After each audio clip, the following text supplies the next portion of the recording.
Maybe you two should have listened to what Time's got to say about my mom. The first season of X-Men 97 has been a very emotional ride. It had some great moments, some heroic moments, and a lot of emotional moments with the X-Men suffering an enormous mental and physical trauma, a lot of that to do with the Genosha Massacre. There were also a lot of incredible moments too, such as Magneto ripping out Wolverine's adamantium and Mr. Sinister brainwashing Cable to kill Jean Grey. This episode was jam-packed with a boatload of events, so today on CBR, we explain the Season 1 finale.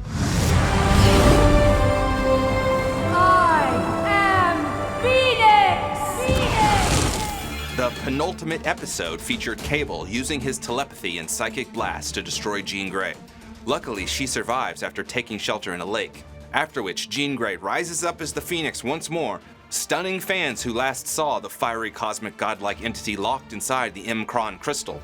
She frees Cable's mind and takes all of Mr. Sinister's collected DNA away, reducing him to his old, frail form.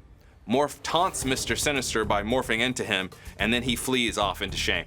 Jean uses her powers to rebuild a mutant-inhibiting collar and places it on Bastion. This cuts off his access to the Prime Sentinels that are terrorizing the world.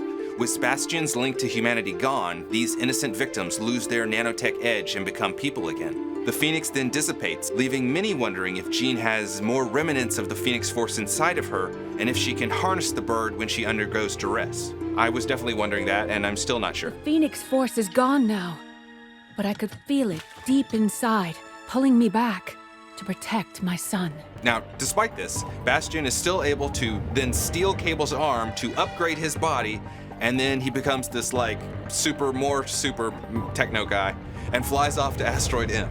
Jean warns her teammates up there that the villain is coming with a plan to enact another worse genocide. Bastion attacks the heroes, intent on bringing Asteroid M down on the planet. The X-Men use their powers to damage his robotic body, but he is durable. In the melee, Cyclops attempts to try the olive branch method and confesses that Bastion's mother lied to him. Your mother lied. The professor came to you, Bastion. If she did, it was to protect me! Bastion was told back then that Xavier didn't want him as a student, but that wasn't true. The truth was, the mother didn't want to let Bastion join the school, as she was afraid of what being a trained mutant would mean for him. Turns out this was a core memory for little Bastion back then, as it got him to hate himself and hate mutants, hence why he worked to eradicate mutants. Turns out he felt inferior, which is why he's been using his technopath powers to purge the planet. In the ending, Beast ends up piloting this full-size Sentinel who stomps his foot down on top of him. But Bastion's too strong, and he's holding up the foot, just barely though. He's pinned, but just for a few moments. Meanwhile, back down on Earth, the finale also shows us that the Marvel Universe of Heroes is also trying to save mankind. We see the Avengers, Alpha Flight, and even Daredevil in New York, trying to protect people from the Prime Sentinels. When the threat is quelled and the Prime Sentinels get depowered, US President Robert Kelly and his colleagues are left with a big decision. Should they enact the Magneto Protocols? And if you were wondering what the Magneto Protocol was, well, turns out it's a series of missiles meant to blow up Asteroid M in space. Captain America and Black Panther then begged the politicians not to do this. It's not just them giving up hope, it's more them killing more innocent heroes. It's morally and ethically wrong, as well as bad PR. After listening to them, Kelly fires away anyway, adamant to stop the asteroid from falling and destroying parts of America. As the rockets hit the base, Bastion rebukes Scott's efforts to redeem himself. Bastion now sees humans and mutants as the same, both monsters. It's compounded by the politicians deeming them all a sacrifice. As the rock's gravity drives are destroyed, Bastion is disintegrated. However, the base disappears, making it seem like there was some sort of implosion maybe, but it also could be a wormhole.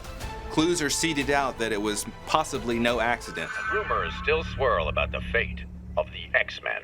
Cut to later and we realize that the team has been split across the timeline. Rogue is met by Nightcrawler all the way in 3000 BC. They get help from Magneto to fend off attackers and save someone. Beast is present holding Xavier as well. Together they realize they've just met an early incarnation of Apocalypse. The twist teases that the story is going to reinterpret the villain's origin stories. Now Cyclops and Jean, however, are sent to the future in 3960 AD, where they meet Mother Ascani, who is the older future version of Rachel Summers, greets them, as well as a young Cable. Scott and Jean are shell-shocked by this moment, as they had previously just said goodbye to the older version of Nathan via a psychic vision. Now they get to reconnect with an alternate version of their son and figure out what trouble the Ascani are in. No one knows where Wolverine and Storm are, however. Bishop arrives from the future and recruits Forge to find them. Forge had been searching for the heroes 3 months after the asteroid incident. This gives Bishop the perfect platform for his temporal projects. The mission is now to find and bring back the X-Men. Forge readily agrees because he's in love with Storm and wants to bring her back. He's uncertain if he can trust Bishop, but he doesn't mind taking the risk after his investigations have gotten him nowhere. Ultimately, 3 timelines are colliding thanks to these cliffhangers. It hints that the stories such as X-Men Days of Future Past and the Age of Apocalypse are being reworked here. Season 2 is set up here to focus on Cable's rivalry with Apocalypse, mutant legacies, and if Charles and Magneto can work as brothers again after their recent fight. Trust is going to be integral moving forward for all these camps in X-Men 97 Season 2. Thanks for watching and tune in next time to CBR for more X-Men 97 news.